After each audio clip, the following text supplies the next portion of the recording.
নমস্কার, সবাইকে জানাই শুভ শারদীয়ার প্রীতি ও শুভেচ্ছা। আশা করি তোমরা সবাই ভালো আছো। তোমাদের প্রিপারেশন খুব সুন্দর চলছে। আমাদের এই চ্যানেলে পলিটি ডিকোডিং সিরিজ চলছে, যেখানে ইন্ডিয়ান পলিটি থেকে কিছু বাছাই করা কোশ্চেন যেগুলো পরীক্ষায় বারবার এসেছে এবং আগামী দিনে আসতে পারে, এরকম প্রশ্ন ডিসকাস করা হচ্ছে। তোমরা যারা আপকামিং এসএসসি, সিএইচএসএল, এমটিএস, এছাড়া WB, SSC group C and D এর জন্য প্রিপারেশন নিচ্ছ, এছাড়া যে সমস্ত কম্পিটিটিভ এক্সামে ইন্ডিয়ান পলিটি একটা বিশাল রোল প্লে করে, সে সমস্ত পরীক্ষার জন্য কিন্তু এটা খুবই গুরুত্বপূর্ণ একটি ভিডিও। তোমরা যারা এরকম পরীক্ষার প্রিপারেশন নিচ্ছ, তারা অবশ্যই লাস্ট অব দি ভিডিওটি দেখো। আমরা আগের ভিডিওতে এই হোমওয়ার্কটি দিয়েছিলাম, আর্থিক স্থিতিশীলতার জন্য জরুরি অবস্থার বিধান কোন অনুচ্ছেদে আছে। তোমরা অনেকেই রাইট অ্যান্সার করেছো।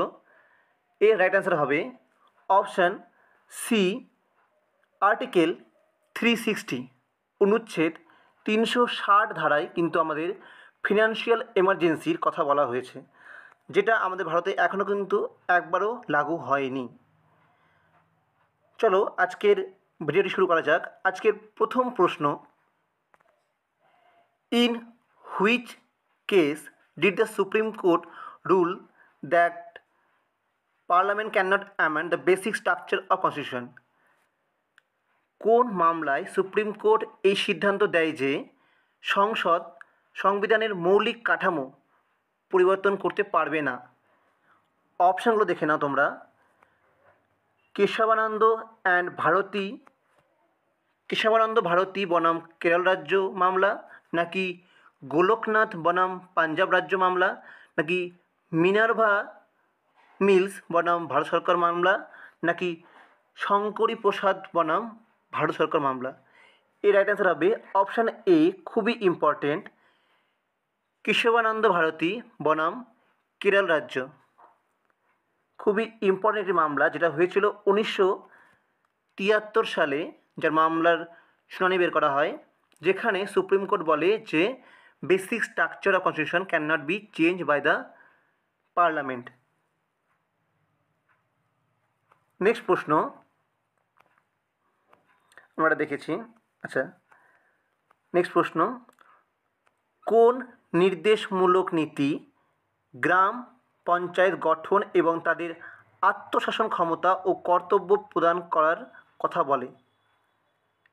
কোন ডিপিএসপিতে গ্রাম পঞ্চায়েত গঠন এবং তাদের ক্ষমতা প্রদানের কথা বলা হয়েছে? রাইট অ্যান্সার হবে, অপশানগুলো দেখে নাও। রাইট অ্যান্সার হবে অপশান এ, আর্টিকেল 40, 40তম অনুচ্ছেদে এই কথা বলা হয়েছে, যেখানে state will take step to organise gram panchayat and endow them with powers and authority to enable them to function as a unit of self government। তাহলে 40 অনুচ্ছেদে কিন্তু গ্রাম পঞ্চায়েত গঠন এবং তাকে ক্ষমতা প্রদানের কথা বলা হয়েছে। নেক্সট প্রশ্ন, শাসন তালিকার বা কনকারেন্ট লিস্ট নির্দিষ্ট বিষয়গুলিতে যখন কেন্দ্রীয় আইন রাজ্য আইনকে বাতিল করতে পারে, সেই ক্ষমতা কোন অনুচ্ছেদে আছে? অর্থাৎ আমাদের যে কনকারেন্ট লিস্ট, যার উপরে আমাদের কেন্দ্র এবং রাজ্য দুই আইন গঠন করতে পারে, সে সমস্ত ক্ষেত্রে যদি কোনো রাজ্য আইন তৈরি করে থাকে এবং সেটাকে বাতিল করতে চায় কেন্দ্র, কেন্দ্রের কাছে কিন্তু সেই পাওয়ারটা আছে। সেই ক্ষমতা কোন অনুচ্ছেদে বলা হয়েছে? অপশানগুলো দেখে নাও তোমরা। এর রাইট অ্যান্সার হবে অপশান এ, আর্টিকেল 254, 254 অনুচ্ছেদে কিন্তু এই পাওয়ারটা কেন্দ্রকে দেওয়া হয়েছে কনকারেন্ট লিস্টের উপরে আইন তৈরি করতে, বা কনকারেন্ট লিস্টের উপর আইন তৈরির ক্ষেত্রে সেন্ট্রালকে সুপ্রিমেসি বা অগ্রাধিকার দেওয়া হয়েছে। আর্টিকেল 254। নেক্সট প্রশ্ন, সামাজিকভাবে ও শিক্ষাগতভাবে পশ্চাৎপদ শ্রেণীর উন্নতির জন্য যে বিশেষ বিধান আছে তা কোন অনুচ্ছেদে? অর্থাৎ ব্যাকওয়ার্ড ক্লাসের জন্য যে বিশেষ বিধান আছে সেটা কোন অনুচ্ছেদে? অপশানগুলো দেখে নাও তোমরা। এর রাইট অ্যান্সার হবে অপশান সি, আর্টিকেল 15 এর আন্ডারে 4 এবং 16(4). আর্টিকেল 15(4) এবং আর্টিকেল 16(4) অ্যালাউ করে স্টেটকে to make special provision for socially and educationally backward classes. Next প্রশ্ন, কোন মামলায় নির্দেশ করা হয় যে গোপনীয়তার অধিকার ভারতীয় সংবিধানের মৌলিক অধিকার? কোন মামলা অনুযায়ী the right two privacy is a fundamental right? খুবই ইম্পর্টেন্ট প্রশ্ন। অপশানগুলো দেখে না তোমরা। মেনকা গান্ধী বনাম ভারত সরকার, নাকি পুত্তস্বামী বনাম ভারত সরকার, নাকি গোলকনাথ বনাম পাঞ্জাব রাজ্য, নাকি ADM জবলপুর বনাম শিবকান্ত শুক্লা? এর রাইট অ্যান্সার হবে অপশান বি, KS পুত্তস্বামী বনাম ভারত সরকার। In 2017, the Puttaswamy case, Supreme Court held that right to privacy is a part of right to life and personal liberty under Article 21. এই আর্টিকেল 21-এর আন্ডারে নিয়ে আসা হয়েছে আর্টিকেল রাইট টু প্রাইভেসিকে। এটা কত সালে? 2017 সালে। কোন কেসের মাধ্যমে? KS পুত্তস্বামী বনাম ভারত সরকারের কেসের মাধ্যমে। নেক্সট প্রশ্ন, ভারতে সুপ্রিম কোর্টের বিচারপতিদের দায়িত্বকাল কত বছর? অপশনগুলো দেখে না তোমরা। সুপ্রিম কোর্টের বিচারপতির দায়িত্বকাল until age of 65। Option A হবে রাইট অ্যান্সার, 65 বছর অবধি তিনি জাজ হতে পারেন এবং তাদের কার্যকারিতার সময় কত থাকে? তার কার্যকারী সময় থাকে বা কার্যকালের সময় 65 বছর অবধি যে তিনি জাজ থাকবেন। এটা কোন আর্টিকেল লেখা আছে?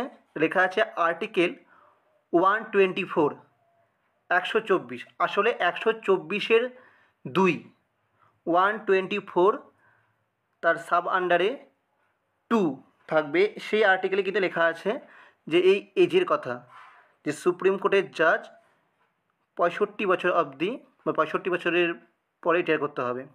নেক্সট প্রশ্ন, which articles lays down that the state shall not discriminate against any citizen on grounds of religion, race, caste, sex or place of birth?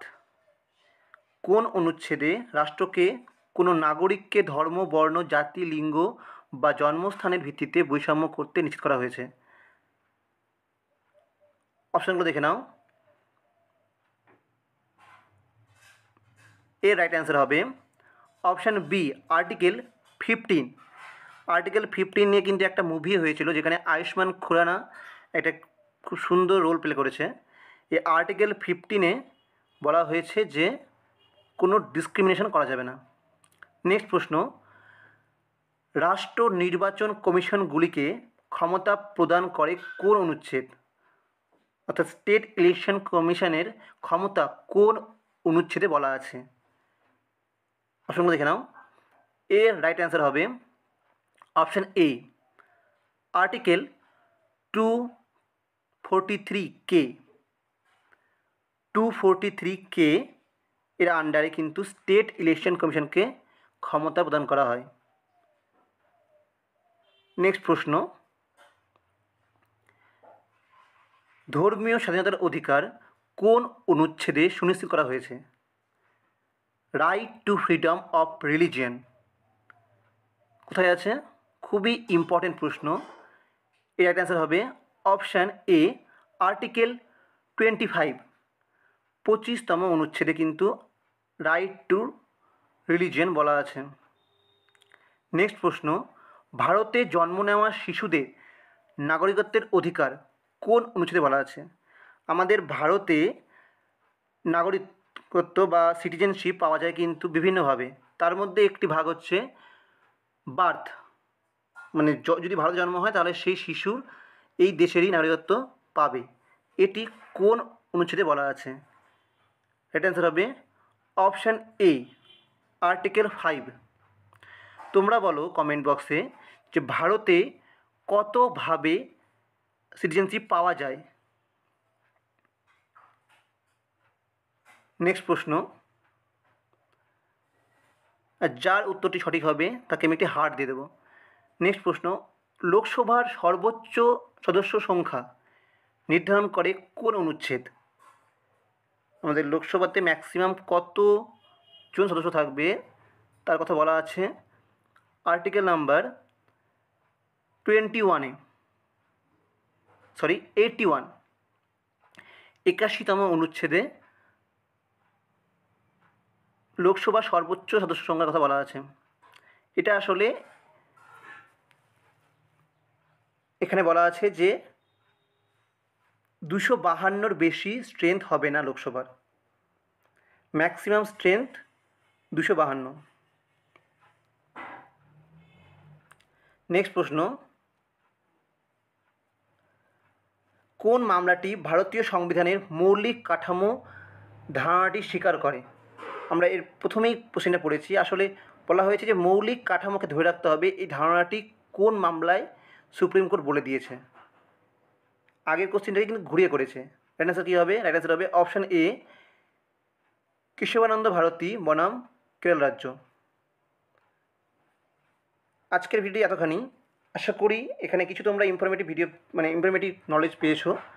যদি ভিডিও লাইক পছন্দ হয়ে থাকে তো অবশ্যই লাইক করো এবং চ্যানেলটিকে সাবস্ক্রাইব করো এরকম আরও ইনফরমেটিভ ভিডিও পাওয়ার জন্য। আমাদের চ্যানেলে আরও অনেক টপিকের উপরে ভিডিওগুলো আছে, তোমরা অবশ্যই সেগুলোকে চেক করতে পারো এবং তোমাদের প্রয়োজন অনুযায়ী দেখতে পারো, তোমাদের আপকামিং পরীক্ষার জন্য প্রিপারেশন এগিয়ে নিয়ে যাওয়ার জন্য। ধন্যবাদ।